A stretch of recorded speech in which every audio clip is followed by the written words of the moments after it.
Once you have this leap forward, this 0 to 1 moment, this discovery of a technology like Bitcoin, nobody can unsee that. Computer scientists have been trying to crack this really hard problem for at least 40 years. For the first time ever, you can have digital scarcity. Just the tech is not the thing. Why it's useful or used or has this advantage is more than just the tech. It is that network effect, right? It is the decentralization with all the hash power, etc. And so it's actually the usage or the adoption that makes it more unique. And that's kind of like the flywheel. So all the capital expenditures done, almost everyone is connected to the internet in some way or another. And so all you need people to do is just change the behavior. Either download an app or software or start using it. And so the adoption potential can be extremely fast. Discovery of something is not the most important in terms of its impact. It's actually 10, 15, 20 years, however long it takes for the mass adoption to come. And that's when you really feel its impact. How far along do you think we are in terms of Bitcoin's adoption? If you just look at different statistics, it's like, okay, even if Bitcoin's a couple $1 trillion now, that's still only at least 10% or less of the market cap of gold. There's at least $500 trillion or more of investable assets out there. If you're looking at this as a long-term investor, the things you want to look at are the fundamentals. Is the investment thesis still intact? Are people adopting it? Is activity on the network continuing to stay there or grow? Is the hash rate continuing to stay up or grow or be high enough to keep it secure? You can look at number of addresses and wallets and all of those sorts of things as well to help you with that. It's still very early. Hey there, I want to ask you for a quick favor. Over the past few months, I've had over 50,000 returning viewers and listeners to this podcast, but over 65% of you haven't subscribed yet. So if you enjoy what I'm doing and you find my content valuable, please subscribe on YouTube or follow me on your favorite podcasting platform. This will help me fuel the algorithm and spread the message on Bitcoin even further. I really appreciate your support. Now let's dive into this episode. All right, Chris Kuiper. Welcome to Bitcoin for Millennials. Thank you. Thank you for having me.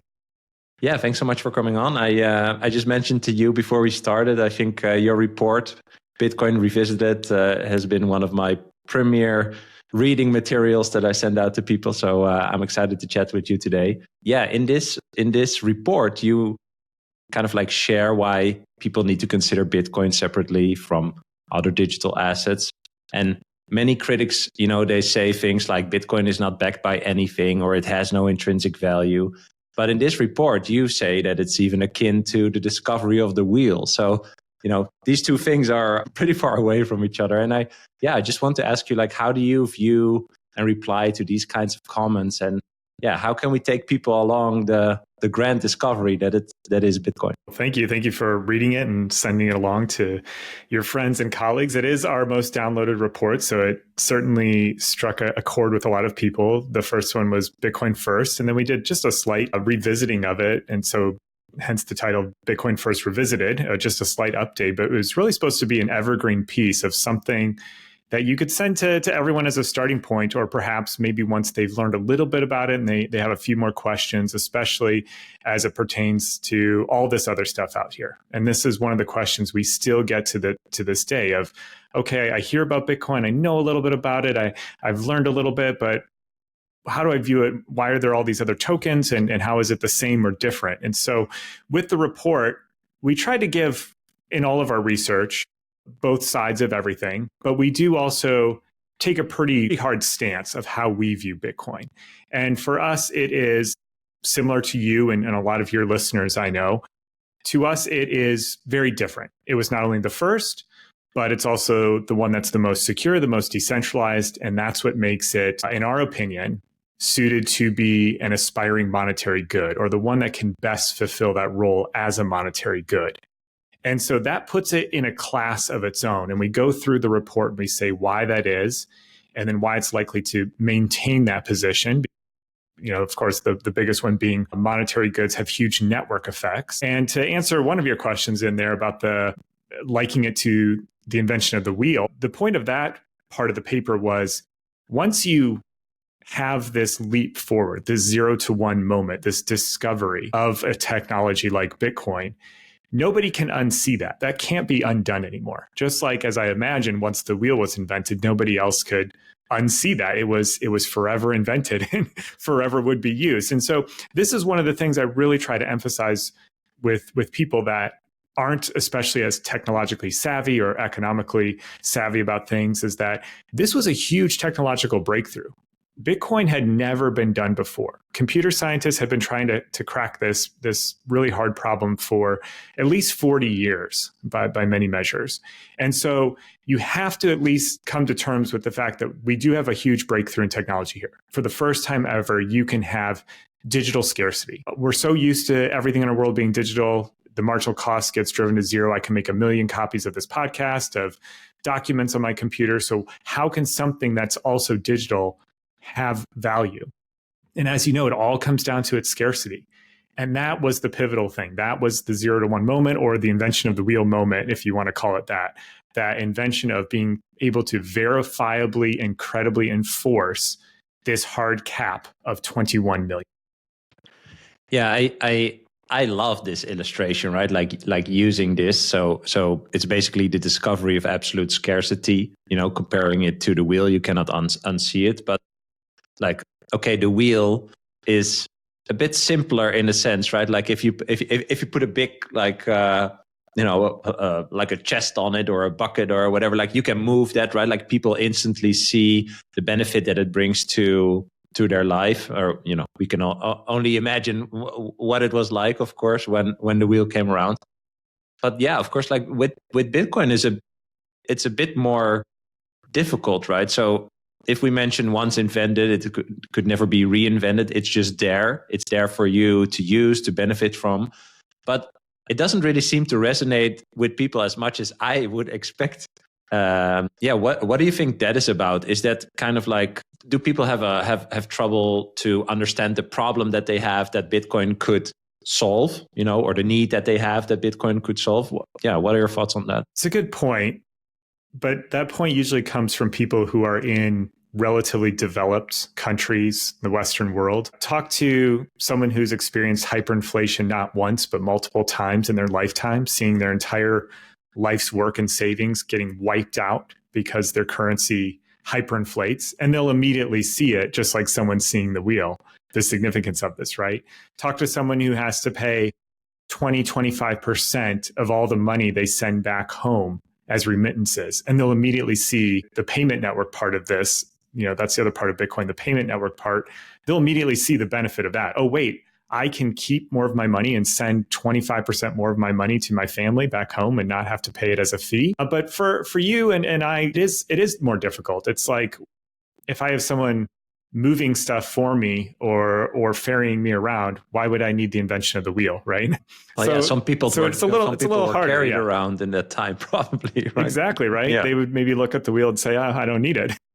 Good so point. You're right. There is something that has to be explained further there, or people have to think about it a little more. And then the other part of it, though, is just whenever we get a new technology, we always just think of the most immediate thing that it could replace or do better, but we don't think of the things that could be done, that the things that we can't even think about.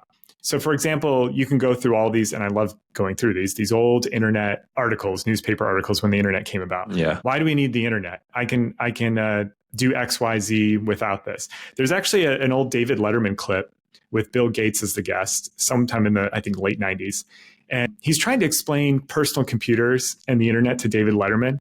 And he says things like, he's trying to put in his language or things that he would do with it. And he says, well, you can talk to other people about your interests, like baseball. He says, well, I have friends and I can go down the bar and do that. Well, yes, but you can watch the game online or listen to it online.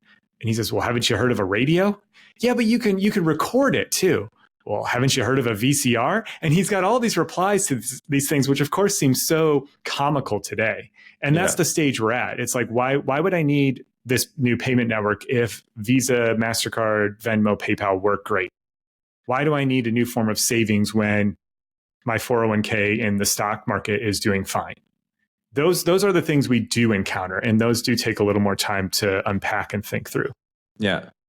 I think it personally, the topic of money or exchanging value is basically at the core of our life, right? Like of our all our activities. So I also feel like this problem and the needs that Bitcoin solves lay so deep that, and it's also a topic that we generally don't really think about. We just, think like, okay, money exists, or I have this Visa card and it just works, right? Like there's no reflection on a problem, because there is not really a problem, especially in the Western world, right? Like that's why it's so hard. It's like the joke about the fish in the water. You've probably heard this. Yeah. Two fish are swimming along. A third one says, how's the water? Swims away, and the other one says to the other fish, what in the world is water? Yeah, exactly. Right? You're surrounded by it. And especially for me, someone who's been in the traditional finance industry, it's absolutely amazing how long I went through my career and other people go through their career swimming in literally money. Not in the terms of, being rich, but swimming, like that's what we work with all day. We work with money, financial services. Yet we rarely reflect on what is money itself. What is at the core here?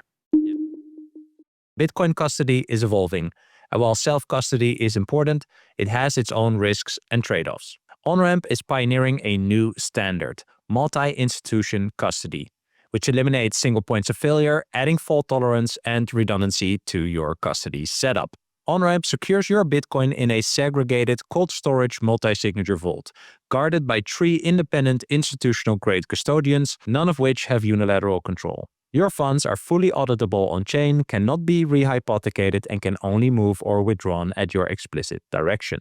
Multi-institution custody removes the technical, mental, and physical burdens of private key management, providing unparalleled peace of mind for you and your loved ones. Bitcoin is money, and as the price continues to appreciate, OnRamp helps you seamlessly tap into financial services like trading, inheritance, insurance, loans, IRAs, and more, all without compromising on security or accessibility. Check out onrampbitcoin.com through the link below and schedule a consultation with the OnRamp team to get to know them and learn more about their offering. Yeah, I've shared that a lot on this podcast already with my audience, that I was the same. I was 30 and working at a bank until I had a colleague that told me, did you know the money in the bank is not yours? And I was like, what? How is it there? Is it not? Like, how does this work? And then I realized, I'm participating in this system or swimming in this water that I really had no clue about.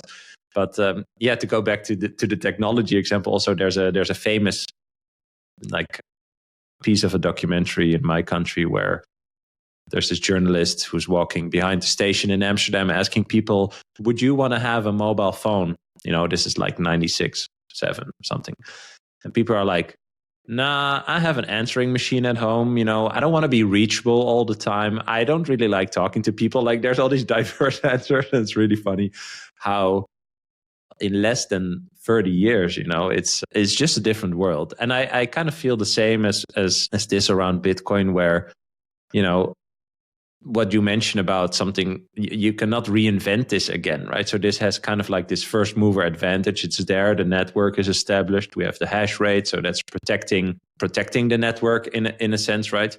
But again, also still many people think like, well, we have seen technology come and go. You mentioned VCR, no one talks about the Betamax, right? And so that has also happened before. So a lot of people also talk about, well, this first mover advantage that we say is a strength of Bitcoin isn't really a strength. But how do you look at this? Why is this different? Why is the first mover advantage here actually, the thing that makes this a winner?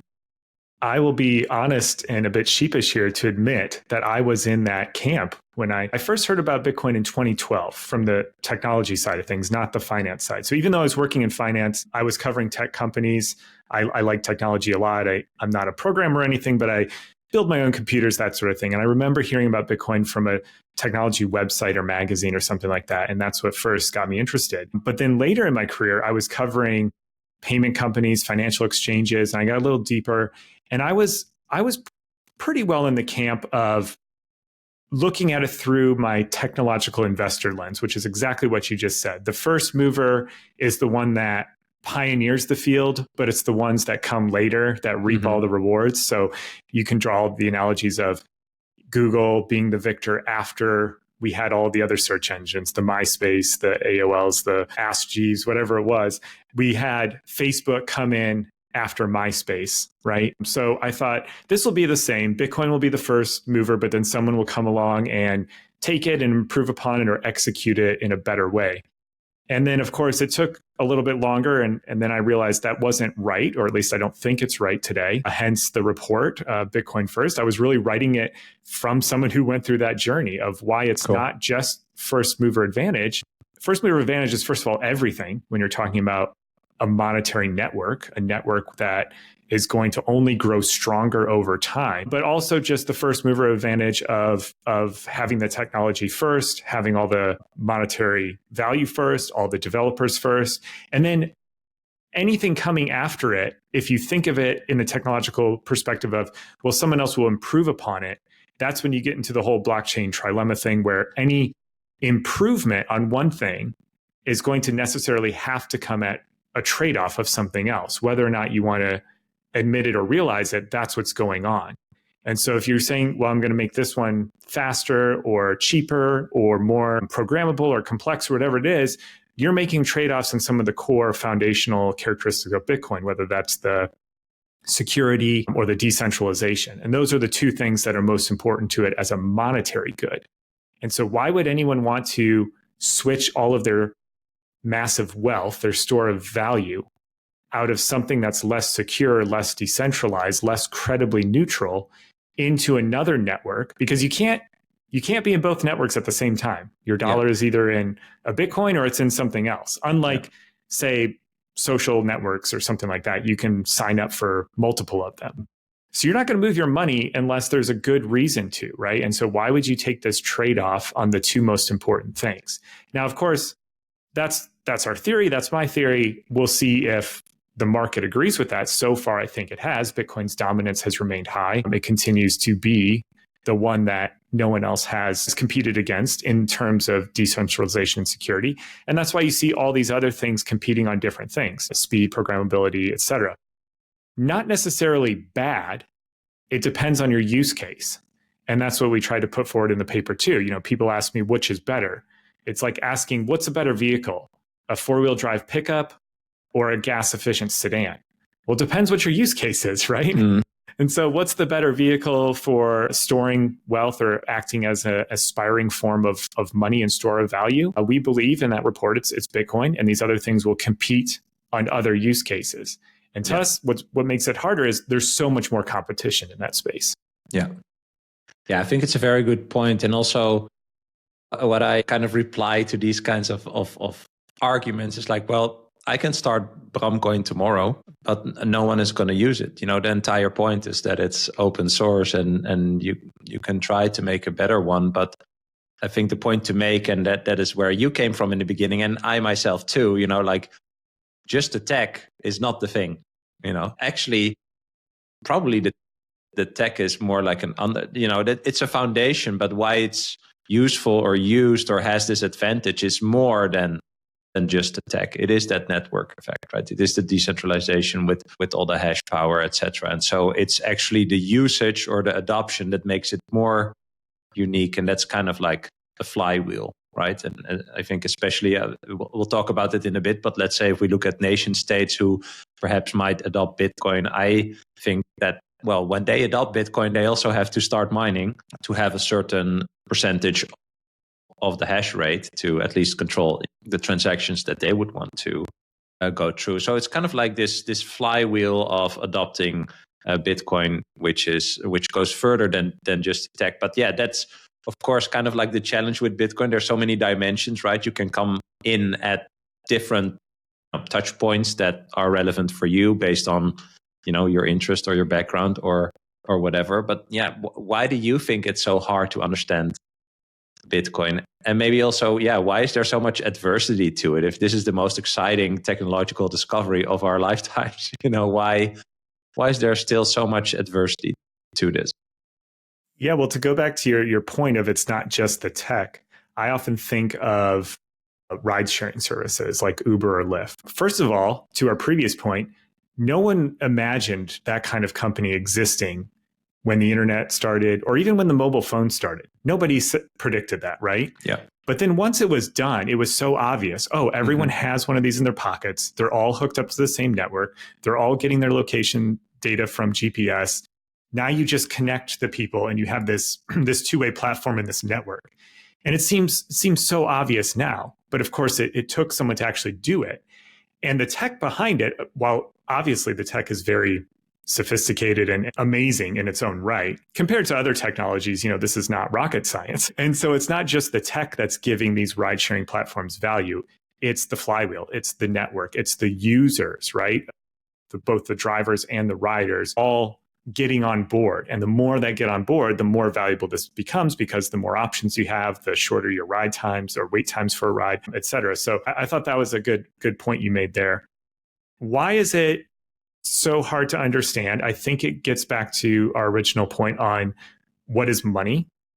I don't know if many people think about that. It's like the fish in the water. The question of what is money is actually deeply philosophical, as you know, and as you've written on, I've seen. So I think that's difficult. People, to their credit, they're not going to think about these things when they've got their investments to worry about, their bills to pay, all these sorts of things. That's what they're focusing their time and energy on. And so I don't blame anyone for that. And then why are people so averse to it?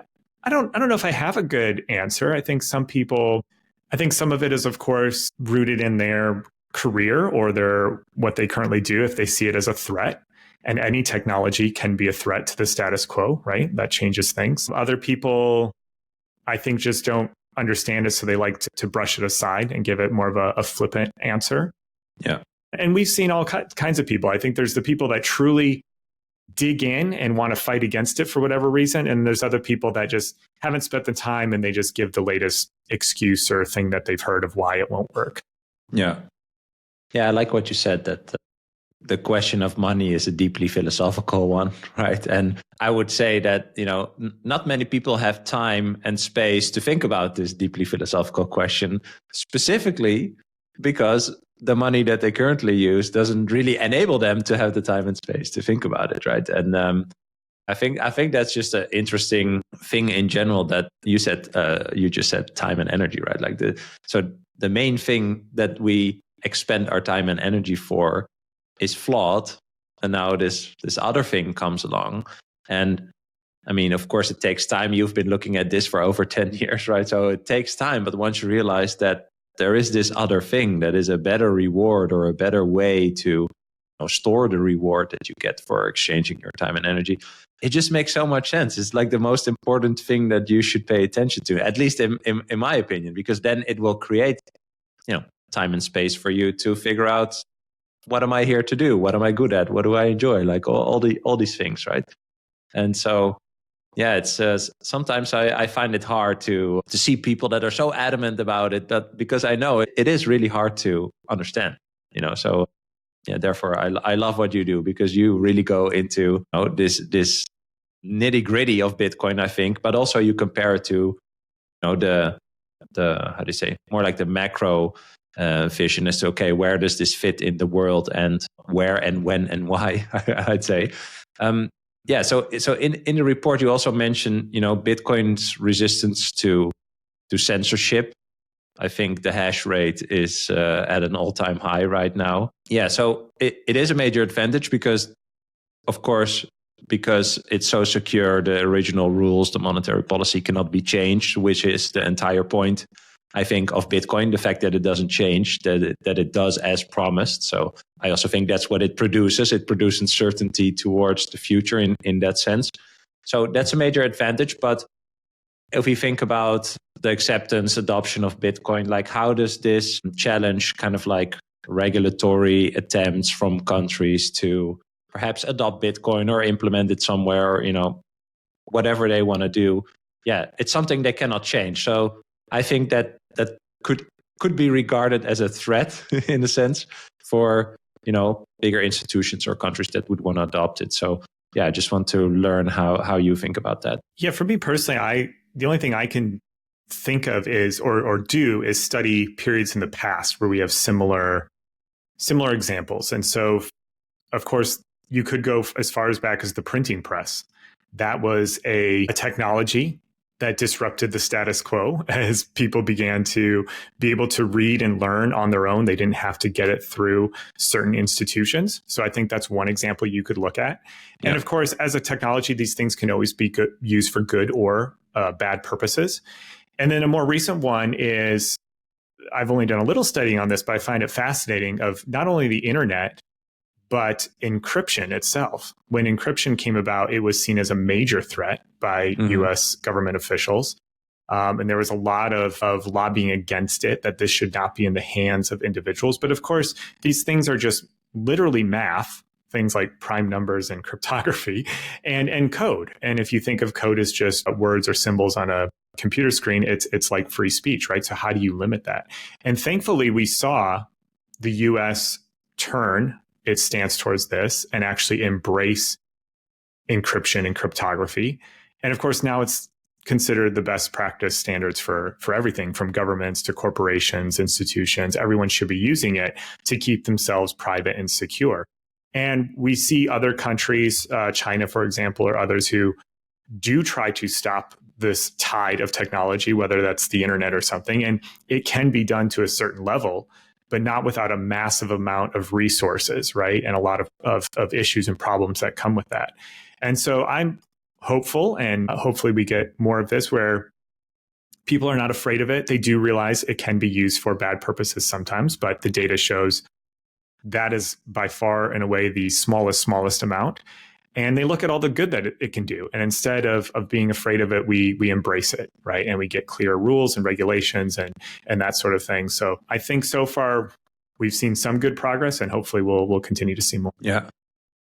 Yeah, I think it's interesting that Bitcoin. So, for example, I think printing press, of course, I wonder how you look at this, but I always look at like technological advancements are kind of like always like a condensation of energy or information, right? So whether it's going from horses to trains eventually, or from handwritten books, right, to printing books, right? They're condensing energy, so you need less energy to eventually do more. It seems like some of these things are grassroots in the sense that, well, someone invented that, right? Or the printing press was invented and then, of course, distributed. But like in this digital era, the grassroots adoption of a new money goes way faster than anything before, of course, right? Do you think there's a difference there, or is it actually perhaps a strength for Bitcoin that, if the people want it, then the governments would be more open to accepting it, although, of course, at the same time, it is kind of a threat to their centralized currency that they force upon the citizens in the country that these people live in. Yeah, I think in terms of the adoption, it has to enable much faster adoption because you don't need any of the infrastructure. Looking back over history, one of the greatest networks was the rail system. But you had to build all the railroads. You had to build all the roads. You had to build all the telegraphs. Think about moving money over, like Western Union built 100 years ago, moving money over telegraphs. But you had to build all those first. Now we've got the whole network in place. So all the capital expenditure is done. Almost everyone is connected to the internet in some way or another. And so all you need people to do is just change the behavior. Either download an app or software or start using it. So the adoption potential can be extremely fast. And so that's one of the things that I think will make it harder for other people to push back against it. And instead, we'll have to look at embracing it. It's almost interesting that we don't see wider adoption yet. But I think as these things go, the first discovery of something is not the most important in terms of its impact. It's actually 10, 15, 20 years, however long it takes for the mass adoption to come. And that's when you really feel its impact. And again, going back to things like the internet, if first it was the fringe, the people who are really into it, the geeks and nerds like myself, and then it comes more to the mass adoption where everybody's mother and grandmother is using it. Quick question. If you have your Bitcoin in self-custody, where are you keeping your Bitcoin seed words? For me, there's only one way, and it's backing up my seed phrase with stamp seed. It's a single durable plate without any parts or materials. Stamp your words into solid titanium, which is fire-resistant, water-resistant, and built to last. Unlike etching or engraving, Stamp Seed's patented tools help you to deeply stamp every letter for permanent readability, making it easy for you to protect your generational wealth. Don't risk losing your seed phrase on paper. Get a Stamp Seed plate for unmatched protection. You can use code BRAM, that's BRAM, for 15% off at stampseed.com. Yeah, I have to think about SMS service a lot when I think about Bitcoin. You know, when you could send a text, in my country, we were always pretty early with new tech stuff. And I remember that I was like, I don't know, 12 or something, and we were playing football, and we would have like two goals, maybe like 30 meters apart, and we would send text messages to each other, and then just imagine like this invisible message traveling through the air and like landing in the other phone. And once I understood, and I love that you, by the way, mentioned the code, right? Like it's just letters and text. The entire thing of Bitcoin is just letters and text, and you can print all the Bitcoin in the world, and you know the words of the seed phrases basically. And yeah, it's just like one big text file that's secured by energy, right? And I don't know, sometimes I also think like, because it's so simplistic, eventually it's also, the profoundness is so hard to understand, right? It's like, okay, here's a set of rules. My promise is I just keep working like this. That is enforced by the hash power.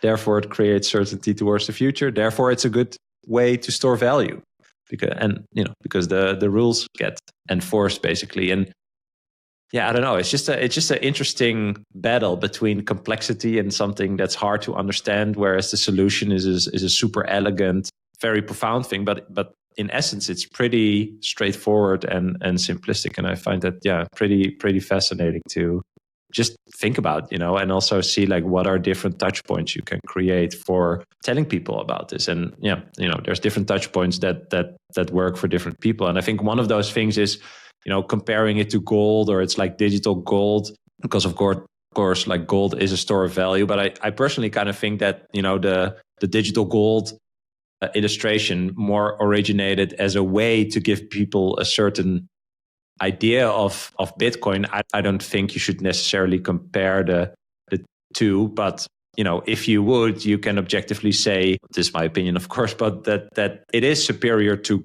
gold in many facets. And I think the one where it lacks is kind of like the narrative part, right? You can say like, gold has been used for 5,000 years. Of course, that's a very, very, very strong narrative. Like that's not, you cannot argue that. But because this adoption of Bitcoin goes so fast, you see some ETFs, I think the BlackRock one, the IBIT one, the Bitcoin one is bigger than the gold one already. And like the pace of the Bitcoin ETFs is faster than the gold ETFs. We now have to say, if you want to save money, you need gold, Bitcoin, and silver, right? Not gold and silver anymore, as I think we were taught when we were younger. So, these illustrations are good to use, but yeah, when do we get off this kind of comparison with gold? Or do you think it's actually an important thing to keep using? It's a good question. I think it's helpful for some things, and I agree with you, it's maybe not helpful for other things. If you're taking the mind of an investor, investing is always a relative game. So you have to look at your option set, your choices.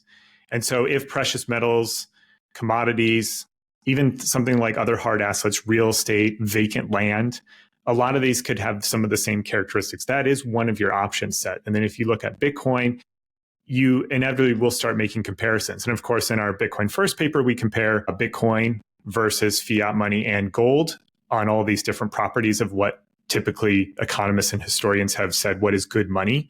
They have the characteristics of being durable, fungible, you can verify them, they're scarce, all these sorts of things. So you can see how it stacks up. So I do think it is helpful just to get people to start thinking about that. It's also helpful as a first step, or maybe a way to start looking at valuation. A lot of valuation in markets is what we call a TAM analysis, total addressable market. Okay, if this is as good as one thing or even better, we would think it would overtake that. And so you can say, what do I think Bitcoin could take in terms of the total percentage or market cap of gold? What could it take of other real estate? What could it take of bonds? So that's helpful too. But it's also like the technology stuff we were just talking about. When the internet came out, everyone said, it's like the fax machine, only better. It's like an encyclopedia, but you can find things quicker. Or something like that. They just jump to the next immediate thing that they think. They don't think of all the other potential things. And we can't think of all the other potential you things. So I compare do it think to the paradigm you're in, or you're right? in, exactly. Yep. Yeah. Yep. And so I think there will come a time where we get to the point where, people realize, it's more than that. It can do more than that. It's better than that on these facets. But it also doesn't mean it has to completely replace stuff. Saw, for example, gold rise up as an investable asset class alongside of all the other asset classes that we have today. Or at least in the US, when gold was finally made legal to own gold again in early 1970s. And then we also went off the gold standard at the same time. Then you saw a market form up and people had to figure out what was this worth? Where does this sit in my portfolio? But it didn't make everything else go away. People still have stocks, bonds, cash, that sort of thing. And so I think you could see the same thing where Bitcoin rises up alongside of these traditional asset classes as people try to figure out what is this worth? Where does this sit in my portfolio? How much? Those sorts of questions. Yeah, I think that's a really good point. But then what do you believe is like the most misunderstood aspect of Bitcoin then, if you think about it as a monetary good, even amongst, well, there are experienced investors like, Druckenmiller or Paul Tudor Jones or Bill Miller, both of them, right? That like get it. There's also many that don't. What do you think is then the most misunderstood aspect or the prime thing that people need to understand so they can actually compare it to, the other assets that they know? A few things. One would be the idea of proof of work anchoring or helping to give value to Bitcoin. It doesn't necessarily have to, but we wrote a paper called Understanding Proof of Work, and it's this non-technical guide to get people, especially investors, to understand proof of work. Because what I was finding in my conversation is some people would get proof of work, but they'd kind of just push it aside, be like, okay, I get it. It helps maintain the consensus of the network. It's decentralized, so it needs this consensus mechanism. And I think it goes a lot deeper than that. I think proof of work, personally, this is me talking now, I think it anchors Bitcoin's value in the real world, and it anchors its governance in the physical world. So your governance is now bounded by what can be done with physics, like literal hardcore law of thermodynamics kind of physics, right? Yeah. And so I think that's very, if it's not misunderstood, it's very underappreciated at the very least. And so people think that, these are all just digital tokens. It only has value because we ascribe value to it. And that's true on one level. But it goes deeper than that because each one of these tokens is what some authors, and I think we mentioned in the paper, call a proof of energy expended, or it's like a receipt for energy that's been expended. So it's like a hard commodity in the world that somebody had to extract out of the ground, but it still has the ability to just be digital on your computer with no weight or taking up any space. Yeah. That's mind-blowing to me, right? And I think that's misunderstood. The other thing that's misunderstood, I think, is just getting back to the fish in the water. What is money? And a lot of people think it's just a tool, just a technology that can be changed, it can be manipulated, or it should even be manipulated for various purposes. And this is where I get into disagreements, even with economists who maybe they're even very favorable on things like when the US was on the gold standard, for example. And they look at Bitcoin and they look at it in that very narrow lens. And they say, yes, but even with the gold standard, we had some flexibility in its supply, meaning when the price got really high, new supply of gold came online. So people would melt down their jewelry or their candlesticks. They would go out and they'd mine more gold. They think that acted as a stabilizer. And so this gets a little complicated. I'm not meaning to go too deep in the weeds here, but they see that as a positive. Whereas when they look at Bitcoin and they see this fixed supply that's completely inelastic to demand, so no amount of change in price is going to change that demand schedule. Yeah. They think that's a very bad thing to have for a monetary system. And I'm not exactly sure who is right here. I tend to think it's not. There's other ways to combat that, and the benefits of a fixed supply are much better than the other one, but that's my personal opinion. So I think those are the two big ones I think about or get a lot. Yeah. I think the latter is more about, I think, a certain view on economics in general, right? Whether it's Keynesian or Austrian or maybe anything in between, right? I think the first one is actually really interesting. I don't know if you know or have seen there's a talk by Jack Mallers, which is called "There Is No Second Best," and it's about also how Bitcoin is different than all the other cryptos, but he focuses on the proof of work part. And what you said, the mind-blowing part of Bitcoin being a digital receipt of something that happened in the real world, right? I think Jack Mallers uses something like when you see like a map of Google Maps, that's not the actual territory, right? Or when you see a picture, that's not the real image that you saw in real life. But the fact that there is a physical connection between something that is, or there's a physical origin of something that is digital, that's the first time that's ever been established. Is that what you also meant? Like that's what you meant, right? About the mind. That's exactly it. Yes. Yeah, exactly. It's the first time you have that connection. Yep.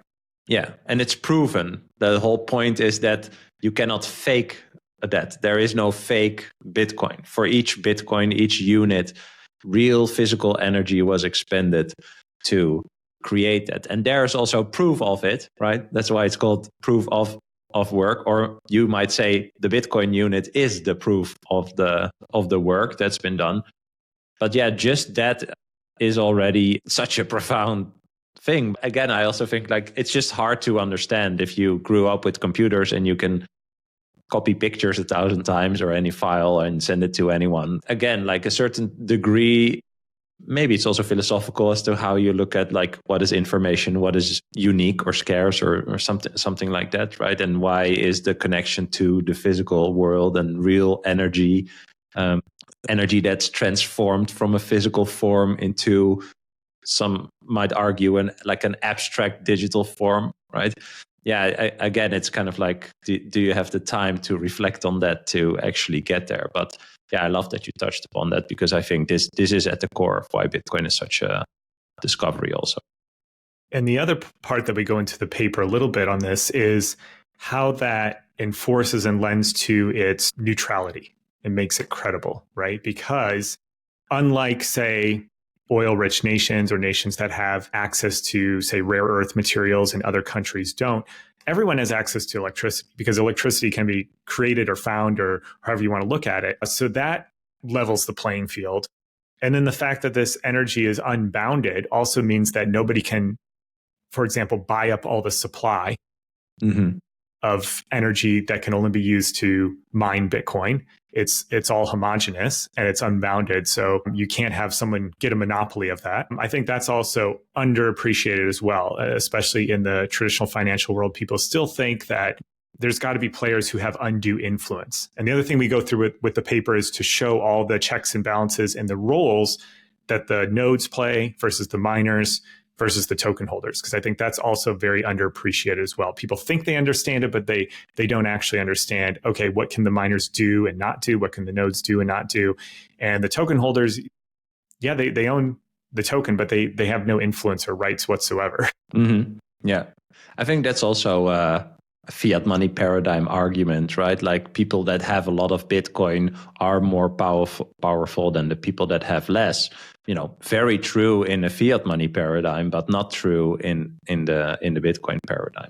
So again, I think a nice example of why it's also hard to look at a new paradigm from your existing paradigm, right? Yeah. So the idea, we kind of talked about this first mover, but it's also, in the context of a monetary network, it's also a winner takes all type of situation. How far along do you think we are in terms of Bitcoin's adoption? Is it still extremely early, or where do you place us? From my standpoint, it's still very early. I talk to institutional investors almost every day, and I go to conferences and I go to their meetings and present to them, and I go to these events like Institutional Investor Invest, family office events. And there's some people who it's not even on their radar. It's still too small, or they don't get it, or they don't like it for whatever reason. And the ones that are warming up to them, it's still very early for them. They're still getting up to speed on it, learning about it. They still have to do a lot of work on their compliance side, their infrastructure side, their due diligence, all of this sort of thing. And it's important to look at that because those are the big pools of money that are going to drive price and adoption potentially, right? The retail side is getting it. And of course, some sophisticated retail investors get it better and more. And this is the first time, this is also unique with Bitcoin, in my opinion. This is the first time where you had the retail investor or the Main Street investor have the ability to get in and front run the institutional investors in Wall Street, which is very interesting and kind of encapsulates the zeitgeist of our time, I think, in many ways, which is interesting to think about the whole trend of decentralization, things moving down to the individual level. So to me, it's still very early. And then if you just look at different statistics, it's like, okay, even if Bitcoin's a couple $1 trillion now, that's still just for illustrative purposes, not saying anything by this, but that's still only at least 10% or less of the market cap of gold. There's at least $500 trillion or more of investable assets out there. If you look at our survey data, as well as others, I would say institutional investors as a whole are still well under half, and the big money is single digits, mid to low single digits adoption, according to a big survey we do every year. And then the general population, I think, is still 5% at the most from what I've seen from the various surveys that have done out there. So all in all, still very early in my opinion. Yeah. I saw you had a discussion with, it was Plan B. I don't know, the other guy that was also in the talk, but yeah, you mentioned, or you talked about, this adoption curve, right? So we are really early in general with technological adoption. You kind of like see this S-curve adoption. So it goes slowly and then it shoots up, stabilizes, and then goes on. Yeah, a lot of people talk about diminishing returns. So is that over, you think? Or I think there's kind of like two camps, because people say like it goes slower and slower. The more economic energy that's stored in Bitcoin, the more it takes, to really change price. But of course, on the other side of that, we have this absolute digital scarcity. So there has to be this inflection point where this demand and supply hits. There are people that have different views on that. But yeah, how do you look at that? Do you think we will see diminishing returns? So growth kind of like becomes less than before, it slows down a bit. It continues, but the step changes are less. Or do you think there's more of this S-curve trajectory, like with any new technological development? I think from a pure technological adoption standpoint, there's still an S-curve. If you do think this is a technology that's going to be adopted, and I personally think this, and it's not just going to be adopted by everyday users, but it's going to be adopted by corporations, governments, maybe even central banks in terms of the underlying technology, the payment technology, but also as the actual asset and savings, right? I think that still follows somewhat of an S-curve, because once you adopt it, you probably don't go back, right? Unless there's a huge change. And so that makes sense to me. But I've come around to examining more of whether that means you get the same sort of S-curve and exponential move in the price of Bitcoin, which can be different than the number of people or capital adopting it. So of course, yes, you mentioned Plan B. I was on a podcast with him. He's still very much in that camp where you get this massive inflection point and acceleration. I think that is still possible. I've also, with my team and others, we've talked more about something like the power law, where you do get diminishing returns because the adoption is following this power law, right, of log time and log price.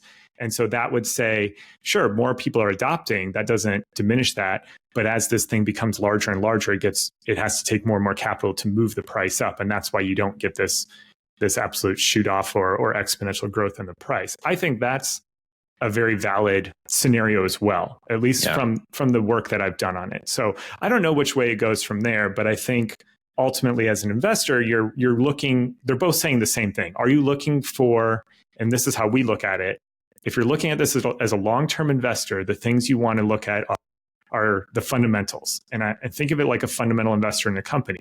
Is the investment thesis still intact? Are people adopting it? Is activity on the network continuing to stay there or grow? Is the hash rate continuing to stay up or grow or be high enough to keep it secure? You can look at number of addresses and wallets and all of those sorts of things as well to help you with that. But to me, I don't see anything where there's a counteraction to that, right? Adoption is still going. Now, what price does, I don't know if anyone knows, but I think the important thing is to stay focused on the long-term thesis and whether or not that remains intact. Yeah.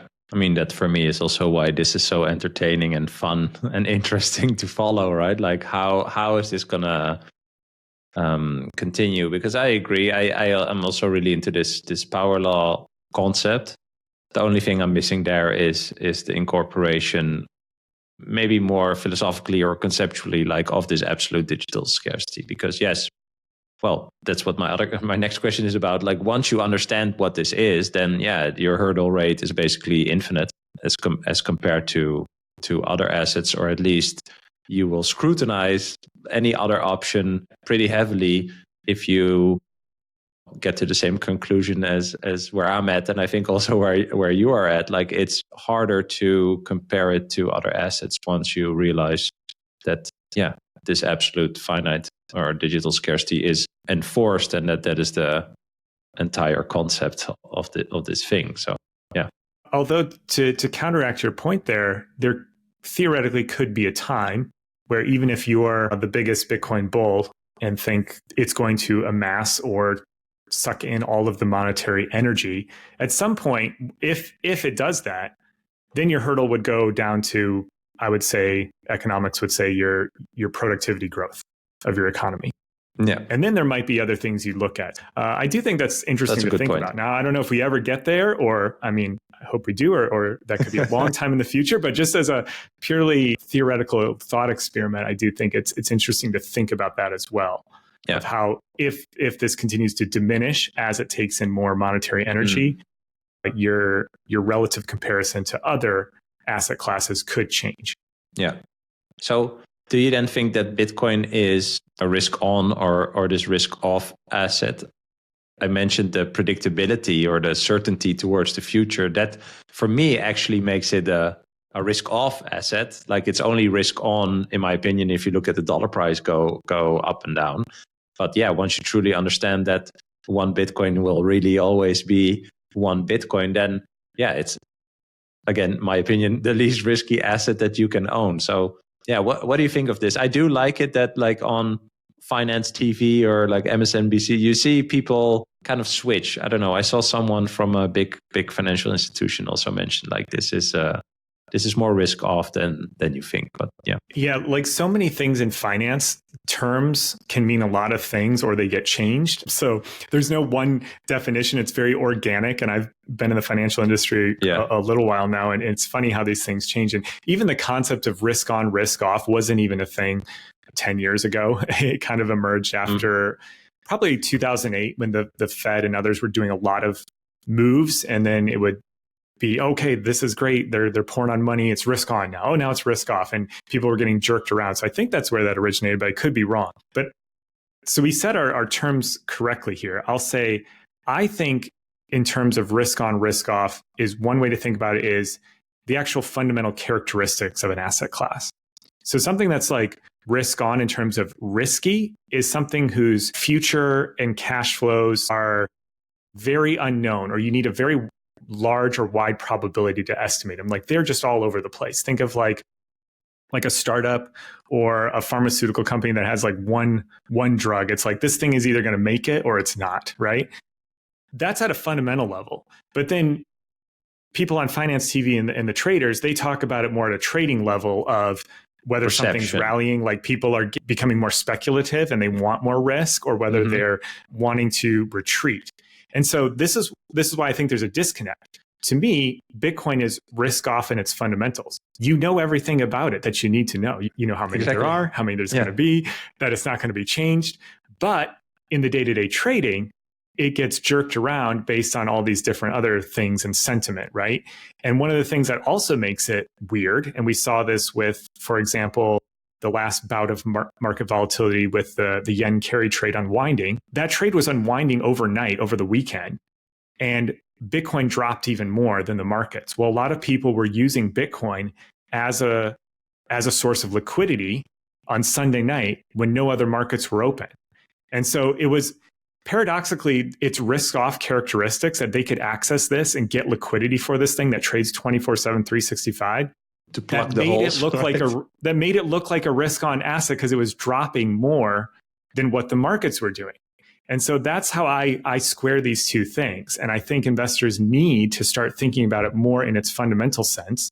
But I can say that all day long till I'm blue in the face. And if they're going to trade it like a high-tech tech stock, that's how it's going to trade. But over time, thankfully, we've seen these things come and go. And if you take a longer term perspective and you zoom out, Bitcoin has a very low correlation to all asset classes. It's like 0.2, maybe 0.3. But at various points in time, it might trade very closely or highly correlated to risky assets, for example. Yeah, that 24/7, 365 trading opportunity, of course. Well, I wanted to say doesn't help, but it also helps in a sense, right? But yeah, that's like this added dimension where it's slowly been woven into the TradFi world also. So it's kind of still this anomaly as to how people trade it. Yeah, interesting. I agree with you. So there's a difference between like fundamentals and maybe the perception at a moment in time and the usage also of it. Yeah. So do you believe that current kind of like geopolitical climate or macro, how you look at it, could that make Bitcoin more attractive as a reserve asset? Of course, there's big talk about a possible American one. We still have to see if that's going to happen, of course. But I think last week or 2 weeks ago, we saw in China, the ownership of Bitcoin is kind of like unbanned or allowed. So you slowly see these little trickles everywhere. What do you think about these developments, and how do you look? If you look at its characteristics, the fact that it's credibly neutral, it's outside the system, the financial system, or it has the ability to be pulled outside the financial system, that there's no one central bank or government or anything that controls it, it has all the characteristics to be a very good reserve asset. Now, whether or not people adopt it remains to be seen. But personally, I can at least see the path of why that would be attractive. It's very clear to me. So we'll see what happens there. And then if you've got all these other geopolitical things happening where we've seen instances of other countries' reserves or claims getting frozen or banned or seized or whatnot, that also increases its desirability because it has the ability to not be subject to those things. So we'll definitely see that. And then the other thing we're watching is just the macro front for the US and really all countries, but the US in particular, keeping a close eye on these very high structural deficits. These are things that are not being talked about, in my opinion, as much as they should be, or they're being ignored, or people aren't grappling with the math that we have going on here. And so that's going to be really interesting to see how that plays out too. If you've got structural fiscal deficits that almost no amount of cutting is fiscal spending cutting is going to fix unless you do it in a very radical way. Yeah, that makes Bitcoin more attractive too, as you know, given its finite.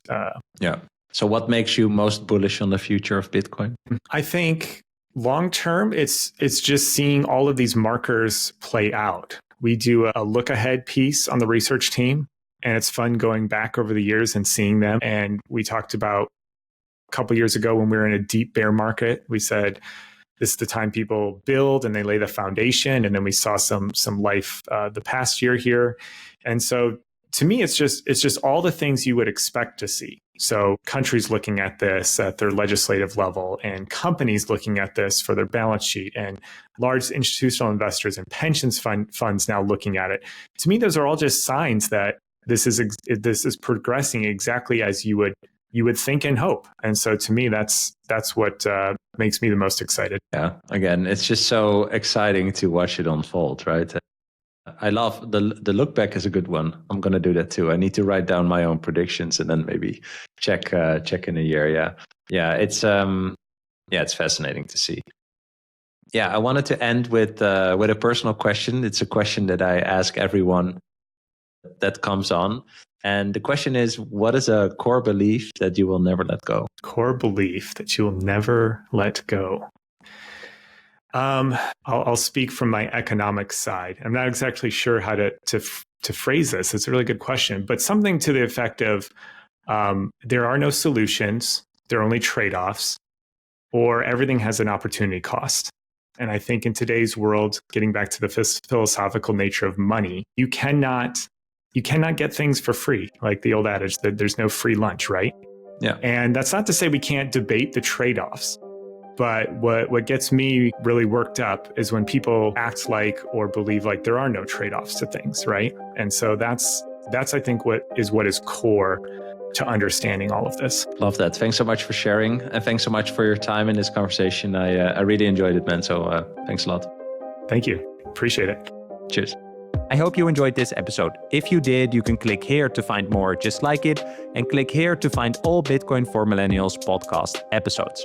Also, please like this video if you want to help shine a light on the message of Bitcoin, and subscribe to my channel to stay connected. I hope to see you for a next episode. Bye.